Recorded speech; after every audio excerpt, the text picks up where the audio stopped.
Kalau sudah ada di dalam penyembahan seperti ini rasanya nggak mau berhenti, betul ya? Dan wow, saya selalu mikirnya gini, kalau ikan itu butuh air untuk dia bisa hidup. Manusia itu hidupnya di dalam hadirat Tuhan, itulah rumahnya. Yesaya 43 ayat 7 ngomong dengan jelas bahwa semua diciptakan, manusia diciptakan itu untuk mengagungkan Tuhan, untuk menyembah Tuhan. Sadari ini. Itu rumahmu. Makanya jangan connect sama Tuhan, nyembah Tuhan cuma seminggu sekali. Gak kuat kita. Bayangin kalau ikan ditaruh di luar dari air, lama-lama bisa selesai. Ilustrasi ini tepat karena kita habis mancing ya Pak ya. Ikan butuh air untuk bisa hidup. Manusia membutuhkan hadirat Tuhan untuk tetap bisa hidup dalam kehidupan ini. Amin. Coba ngomong sama kiri kanan gini, jangan nyembah Tuhan cuma seminggu sekali gitu ngomong gitu. Ingetin itu. Nyembah Tuhan kapan? Setiap hari. Nah di ibadah kedua ini saya menyampaikan firman Tuhan dengan saya kasih judul ini. Kasih jangan hanya di apa? Kata. Ya. Nah tadi ibadah pertama saya menyampaikan tentang kasih kepada Tuhan. Nah salib itu gak cuma bicara kasih yang vertikal, tetapi juga bicara kasih yang horizontal. Ketika kita melakukan keduanya, makanya kita jadinya plus bukan minus. Bertambah bukan berkurang. Nah kita baca sebuah kisah, cerita tentang bagaimana Tuhan rindu Petrus untuk tidak hanya cinta sama Tuhan, tetapi juga bisa mengasihi orang-orang yang ada di sekelilingnya. Kita baca Yohanes 21, 15 sampai 17. Ini merupakan penampakan yang ketiga setelah Yesus dibangkitkan. Judul perikopnya adalah Gembalakanlah domba-dombaku. Sesudah sarapan Yesus berkata kepada Simon Petrus, Simon, anak Yohanes, apakah engkau mengasihi aku lebih daripada mereka ini? Yesus nanya dan pertanyaannya sampai diulang 3 kali. Berarti ini sesuatu yang penting. Sesuatu yang mesti dilakukan dalam kehidupan ini. Jawab Petrus kepada Yesus, benar Tuhan. Engkau tahu bahwa aku mengasihi engkau. Lalu Yesus melanjutkan dengan kata-kata ini. Kalau memang kau mengasihi aku, ini yang mesti kamu lakukan. Yesus ngomong kayak gini. Kata Yesus kepadanya apa? Gembalakanlah domba-dombaku. Semua katakan gembalakan domba-dombaku. Ini bicara tentang mengasihi orang lain. Sampai diulang 3 kali. Ayat 16. Kata Yesus pula untuk kedua kalinya. Simon anak Yohanes, apa engkau mengasihi aku? Tanya lagi Yesus. Tuhan seringkali ingetin kita. Kalau memang kau cinta Tuhan, engkau juga harusnya cinta sesama. Karena itulah salib. Gak cuma ke Tuhan, tapi juga ke sesama. Kata Yesus kepadanya, gembalakan domba-dombaku. 17, kata Yesus untuk ketiga kalinya. Simon anak Yohanes, apakah kau mengasihi aku? Tuhan ingetin lagi nih sama kita semua. Maka sedih hati Petrus karena Yesus berkata untuk ketiga kalinya. Apa engkau mengasihi aku? Dan ia berkata kepada Tuhan, kau tahu segala sesuatu. Engkau tahu bahwa aku mengasihi engkau. Yesus ngomong sekali lagi, buktikan cintamu dengan apa? Gembalakan domba-dombaku. Matius 22 ayat 36 sampai 40 dikatakan hukum yang terutama. Guru manakah yang terutama dalam hukum Taurat? Jawab Yesus kepadanya, kasihilah Tuhan Allahmu dengan segenap apa? Hatimu, dan dengan segenap jiwamu dan dengan segenap akal budimu. Itulah hukum yang terutama dan yang pertama. 39. Dan hukum yang kedua di sini dikasih highlight. Dan yang sama dengan itu, sama pentingnya, sama berbobotnya dengan itu. Alkitab ngomong gak? Seperti ini. Kasihilah sesamamu apa? Manusia. Seperti dirimu sendiri.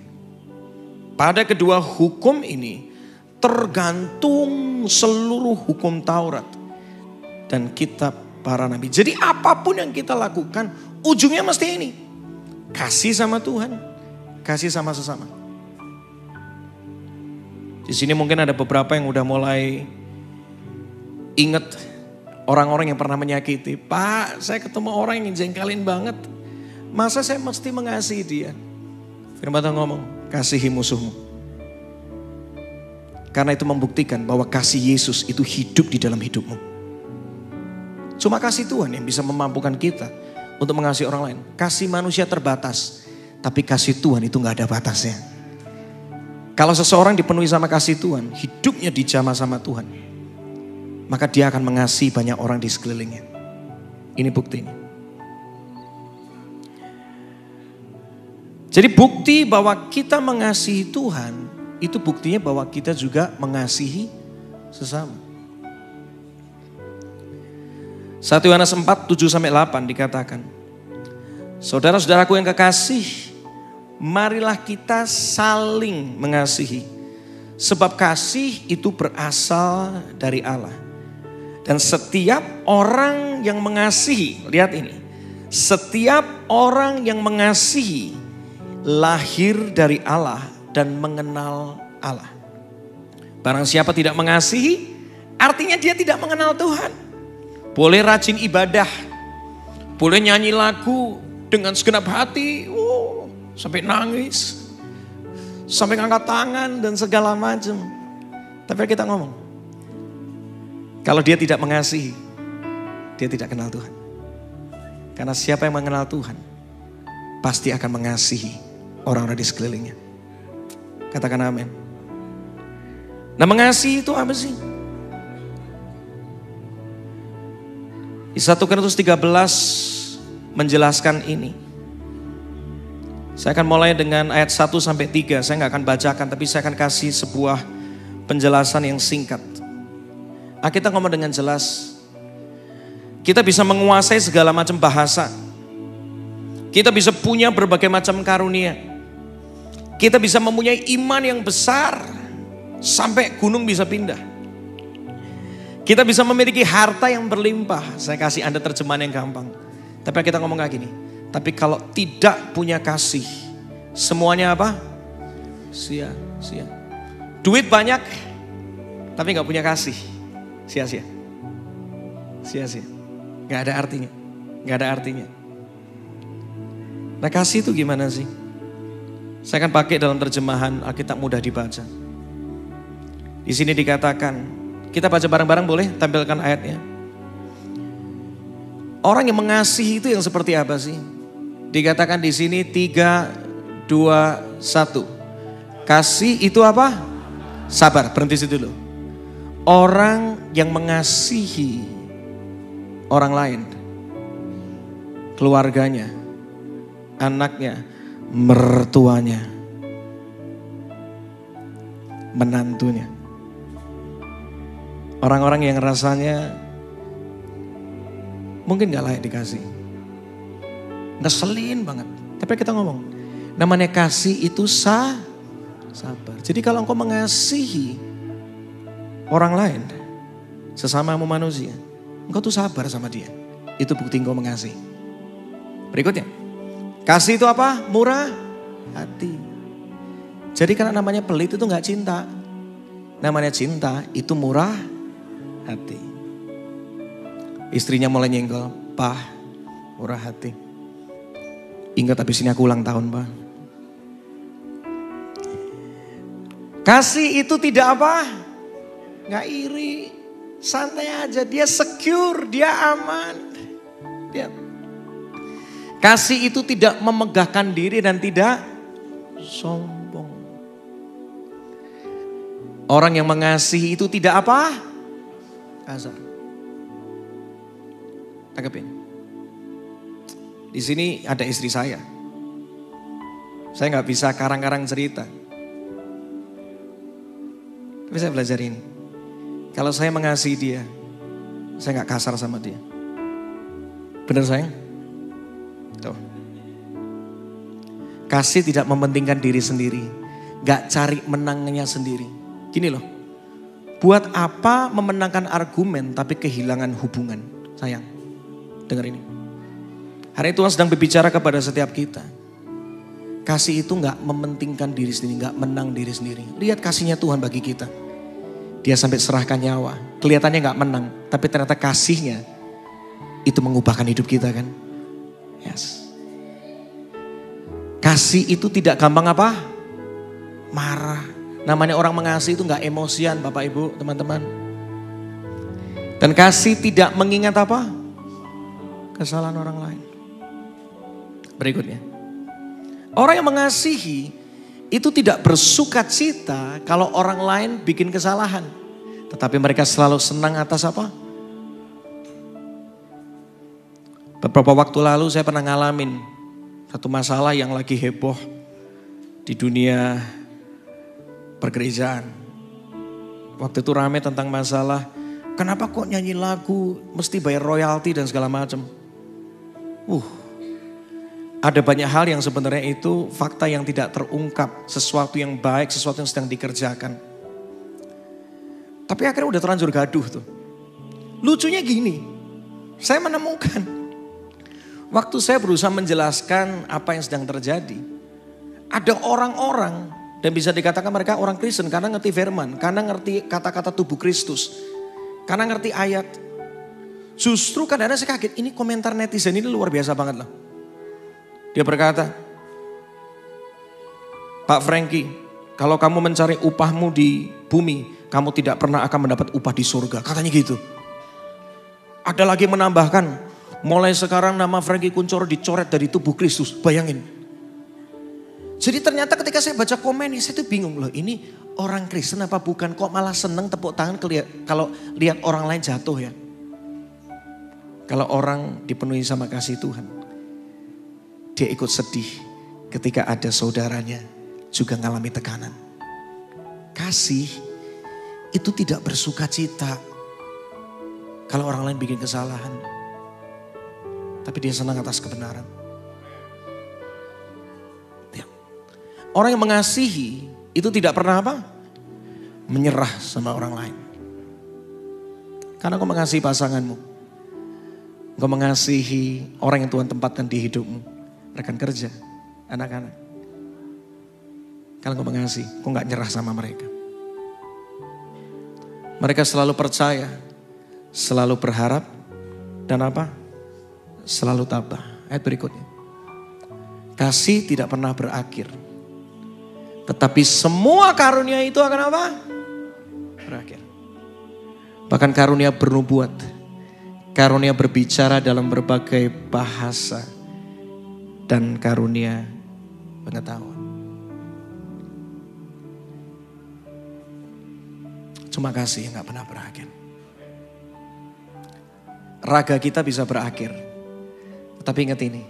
Kasihmu kepada orang lain yang kau lakukan selama kita hidup. Itu akan terus berbicara kepada banyak orang. Kasih tepuk tangan buat Tuhan. Suatu kali. Kira-kira 2021. Sore hari itu saya dikasih kabar sama seorang teman bahwa salah satu rekan pelayanan kita namanya Raditya Olowan. Kritis. Kami panggil dia Radit. Dan kami semua akhirnya ngambil langkah untuk berdoa melalui Zoom. Saya diminta untuk mimpin, saya worship di sana. Begitu banyak orang hadir di sana, di Zoom itu. Banyak orang mendoakan si Radit ini. Karena memang selama hidupnya, dia mengasihi banyak orang. Dia gak mengizinkan dirinya itu membenci yang Tuhan cintai. Dia mengasihi begitu banyak orang dengan luar biasa banget, kami merasakannya. Tiap kali saya minta tolong sama Radit, bro bikin ini dong. Dia langsung kata, ya, yes, come on bro, let's do it. Kasihnya kami rasakan. Dan sekitar jam 6:04, tiba-tiba pecah tangisan kami semua. Karena seorang Raditya Olowan dipanggil pulang. Dan malam hari itu saya langsung pergi ke rumah sakit. Saya melihat jenazahnya. Dan saya melihat di situ begitu banyak orang, ratusan orang. Saya nggak tahu, mungkin sekitar hampir 200 orang. Itu ada di rumah sakit. Mereka semua standby di sana. Karena orang yang mengasihi mereka itu dipanggil pulang sama Tuhan. Lihat, orang kalau hidupnya mengasihi banyak orang yang lain, jangan kaget. Ada kemurahan kasih Tuhan juga yang dinyatakan buat sekeliling kita. Dan kita akan dikasih banyak orang. Makanya hari ini gini, jangan terlambat untuk mengasihi. Amin. Jangan terlambat. Hari ini saya mau dorong Anda. Kalau hari ini ada satu hubungan yang gak beres. Mertua menantu, orang tua dan anak, pasangan, saudara. Saya berdoa melalui kebangkitan Yesus, momen yang kita rayakan. Kalau engkau mengasihi Tuhan, engkau juga mengasihi mereka. Ada beberapa di sini mungkin udah lama gak ngobrol sama saudaranya, orang tua dan keluarganya. Dulu hubungannya dekat, sekarang jauh. Saya berdoa Anda hari ini ambil langkah sebelum terlambat untuk mengasihi. Manusia itu seringkali kalau orangnya masih hidup, yang diingat kesalahannya terus, betul gak? Tapi begitu orangnya meninggal, gak tahu kenapa, yang diingat kebaikannya terus, telat. Betul gak? Oh, orang kalau meninggal, dia orang baik banget. Tapi waktu orangnya masih hidup, dia orang kurang ajar banget. Saya suatu kali diberkati sama istri saya. Desember 2020, pagi hari sekitar jam 10, menuju ke jam 11. Papa mertua dipanggil pulang. Nangis kami semua. Tapi sampai satu titik istri saya ngomong gak gini sama saya. Kenapa ya waktu papa hidup, kita gak berusaha untuk lakukan lebih baik lagi buat papa. Istri saya menyesal, saya juga ikutan menyesal. Semenjak hari itu saya sadar, jangan terlambat lagi untuk mengasihi. Karena kita gak pernah tahu orang di sekeliling kita itu pulangnya kapan, betul? Jangan terlambat untuk mengasihi. Orangnya udah gak ada, kita nyesel minta ampun. Kenapa dulu aku gak pemberesan sama dia? Wih, itu hati tuh gak enak banget. Kalau kau bisa melakukannya hari ini, say hi sama orang tua.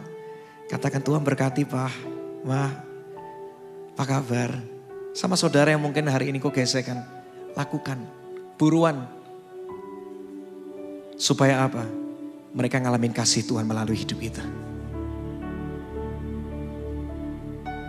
Kasih itu punya kuasa. Yang pertama catat ini. Kasih itu menambahkan nilai dalam kehidupan seseorang.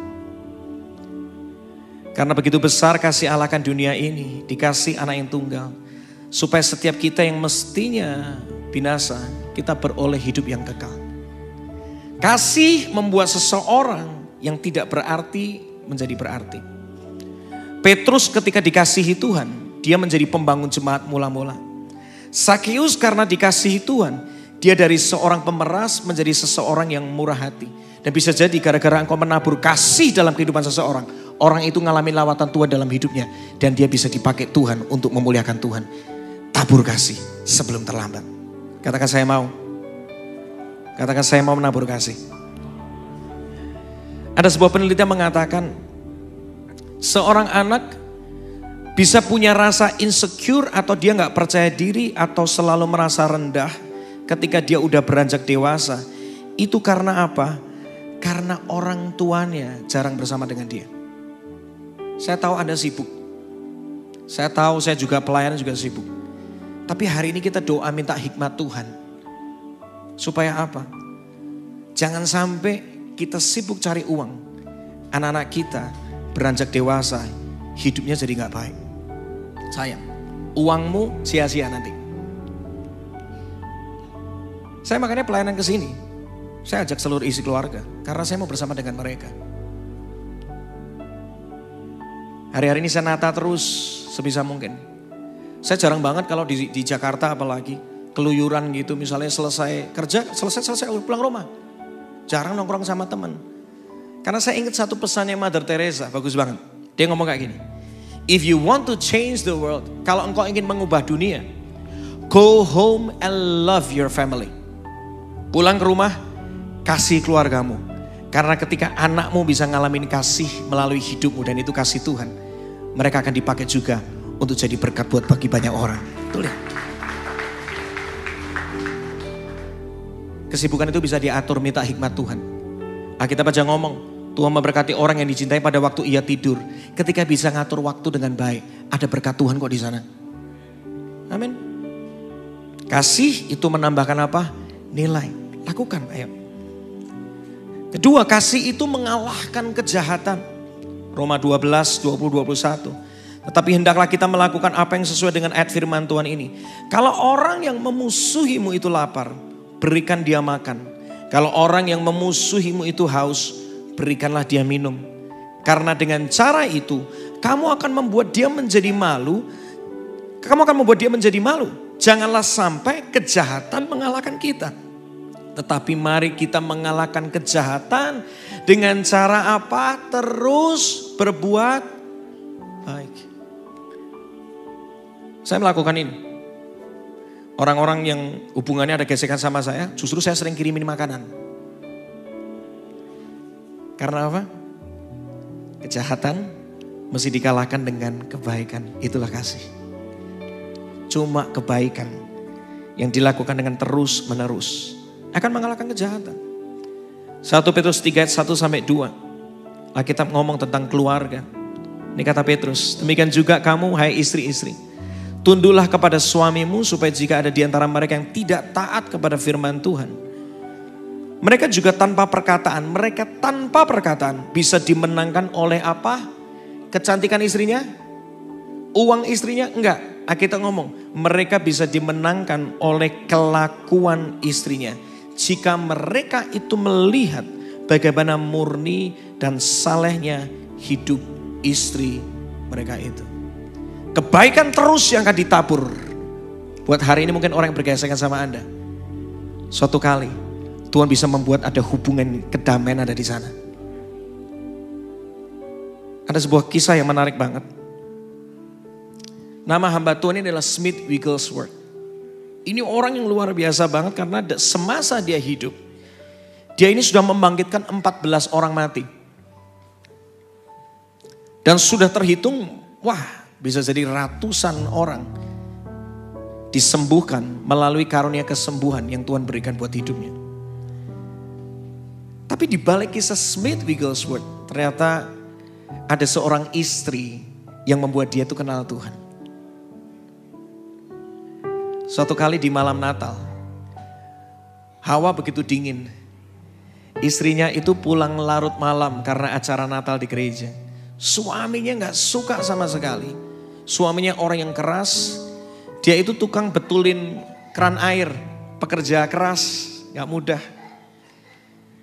Malam hari itu, karena istrinya pulang malam, gak dibukain pintu sama suaminya. Suaminya mengeraskan hati, enggak. Istriku gak tahu aturan. Tutup aja pintunya. Polly nama istrinya. Kedinginan di luar. Sampai singkat cerita 1 jam baru dibukain. Bayangin. 1 jam baru dibukain di tengah dinginnya musim Natal. Awal-awal 1900-an. Bayangin. Itu dinginnya bukan main masih. Ketika dibuka pintu. Istrinya cuma tersenyum. Dan dia ngomong sama suaminya. Hai Smith. Thank you udah bukain pintu ya. Dengan senyuman. Berikutnya apa? Dia tanya, kamu sudah makan apa belum? Kan ini udah larut malam. Maaf aku pulang telat ya. Sorry banget. Aku mau bikinin makanan buat kamu boleh gak? Singkat cerita akhirnya istrinya masuk. Sementara Smith duduk di meja makan. Istrinya membuatkan sup merah kesukaan suaminya. Ketika dia buatkan sup merah, Smith melihat dari jauh. Dia merasakan ada getaran kasih Tuhan yang dia gak bisa sangkal lagi. Dan akhirnya sup itu selesai dibuat, ditaruh di meja makan. Ketika Smith mulai makan itu sup, tangannya bergetar. Ada jamahan kuasa kasih Tuhan bekerja di sana. Tiba-tiba seorang yang begitu keras hari itu nangis. Kan dia merasakan ada zaman kasih Tuhan, dia diingetin, lihat itu istrimu. Kamu sia-siakan dia tapi dia tetap mengasihi engkau. Kamu gak bukain pintu buat dia. Kamu selama ini ngomong kasar sama dia. Tetapi dia tetap lakukan yang terbaik sebagai seorang istri. Dan Smith tahu itu semua karena kasih Tuhan. Dia nangis. Sampai akhirnya dia panggil istrinya, Polly, aku minta maaf sama kamu. Selama ini aku keras. Selama ini aku gak menghargai kamu sebagai seorang istri. Singkat cerita, malam hari itu, di malam Natal itu, seorang Smith Bigglesworth dimenangkan dan terima keselamatan dari Tuhan. Saya udah dengar begitu banyak cerita. Bagaimana seseorang itu dimenangkan gara-gara kebaikan yang ditabur sama orang lain. Saya punya teman namanya Yeri Patinasarani. Ayahnya seorang pesepak bola terkenal di Indonesia, Roni Patinasarani. Udah almarhum sekarang. Yeri cerita, karena kasih yang ditabur sama orang tuanya, itu membuat dia pulih dari narkoba. Dan akhirnya dia sembuh. Dan hari dia melayani Tuhan luar biasa. Lihat, kasih itu mengalahkan kejahatan. Tabur kasih, kejahatan akan dikalahkan oleh kuasa kasih Tuhan. Kasih tepuk tangan buat Tuhan. Yang ketiga ini, sebentar lagi saya akan selesai. Kasih memudahkan kita untuk memperkenalkan Kristus. Yohanes 13 ayat 34. Aku memberikan perintah baru kepada kamu, yaitu supaya kamu saling mengasihi sama seperti aku telah mengasihi kamu. Demikian pula kamu harus saling mengasihi. Kalau Tuhan udah mengasihi kita, yuk kasih orang lain. Dengan demikian semua orang akan tahu bahwa kamu adalah murid-muridku. Jikalau kamu saling apa? Mengasihi. Kalau keluarga rukun, ya, gereja rukun, itu membuat banyak orang pengen datang kepada Yesus. Tuh enggak? Hari ini saya berdoa, kasih Tuhan melawat setiap kita. Tidak ada satu pun yang dilewatkan oleh kuasa kasih Tuhan saat ini. Supaya apa? Dengan mudah kita bisa membawa banyak orang untuk mengenal Yesus. Amin. Saya diberkati sama apa yang BMC lakukan, Pak Lukas Sisin lakukan. Membagi makanan kepada banyak orang. Gak kaget dari orang-orang yang dibagi. Akhirnya jadi jemaat juga ya Pak ya. Lihat. Orang jadi mudah mengenal Kristus karena kasih yang kita tabur. Yang keempat, mengasihi itu mendewasakan kita. Kolose 3 ayat 14, dan di atas semuanya itu kenakanlah kasih sebagai pengikat yang mempersatukan dan menyempurnakan. Dalam pernikahan saya belajar benar-benar. Gak mudah kadang-kadang. Kita seringkali juga berbeda cara pandang. Seringkali berbeda cara bicara. Seringkali berbeda apalagi dalam mengambil keputusan dan segala macam. Tapi ketika saya belajar, saya komit. Kalau Tuhan mengasihi saya, Tuhan saya mau mengasihi keluarga saya, istri saya, anak-anak saya. Disitulah ketika saya mengasihi mereka, saya dibentuk, diproses sama Tuhan. Hari ini kalau saya bisa jadi pribadi yang lebih baik, itu karena berkat orang-orang yang Tuhan tempatkan dalam hidup saya. Karena saya komit untuk mengasihi mereka, karakter saya pun jadi lebih baik. Orang yang mau mengasihi, karaktermu jadi lebih baik, ada karakter Kristus di sana.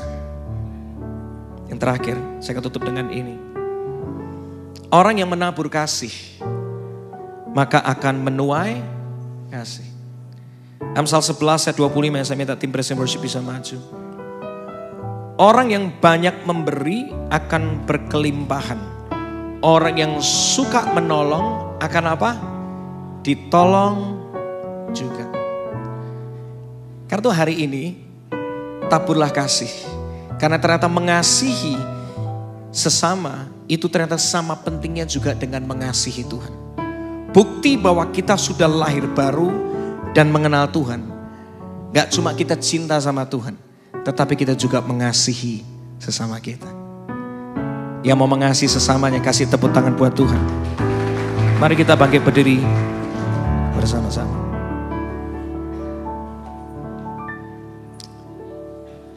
Kita bisa mengasihi caranya gimana sih? Simpel kok. Pertama, melekatlah dengan sumber kasih. Kita mengatakan kita bisa mengasihi karena Allah lebih dulu mengasihi kita. Ketika engkau kenal kasihnya Tuhan yang begitu luar biasa, maka kita akan mengasihi banyak orang. Ingat bahwa kita ini produk kasih Tuhan, setuju? Kalau bukan karena anugerah Tuhan, kalau bukan karena kesempatan yang Tuhan kasih, kalau bukan karena pertolongan Tuhan, kita gak ada hari ini kan. Kenapa gak kita teruskan itu kepada orang lain? Kalau saya ditolong Tuhan, saya juga mesti menolong orang lain supaya mereka bisa ngalamin Tuhan dalam hidupnya. Jangan cuma minta mujizat. Saya suka kata-kata ini. Tetapi jadilah mujizat bagi banyak orang. Supaya melalui hidupmu banyak orang bisa mengenal Tuhan. Dan yang terakhir, tetap percaya bahwa setiap taburan kasihmu tidak pernah akan kembali dengan sia-sia. Orang yang menabur pasti akan menuai. Tabur yang terbaik sebelum semuanya terlambat. Pulang dari tempat ini, kalau Tuhan ingatkan satu nama, dua nama, yang hari ini mungkin lagi berselisih, yang hubungannya udah jauh dan Tuhan ingatkan, ampuni, damai kembali. Lakukan itu, jangan keraskan hati. Selama orangnya masih hidup, lakukan yang terbaik. Jadi berkat buat hidupnya. Amin. Pejamkan mata sama-sama.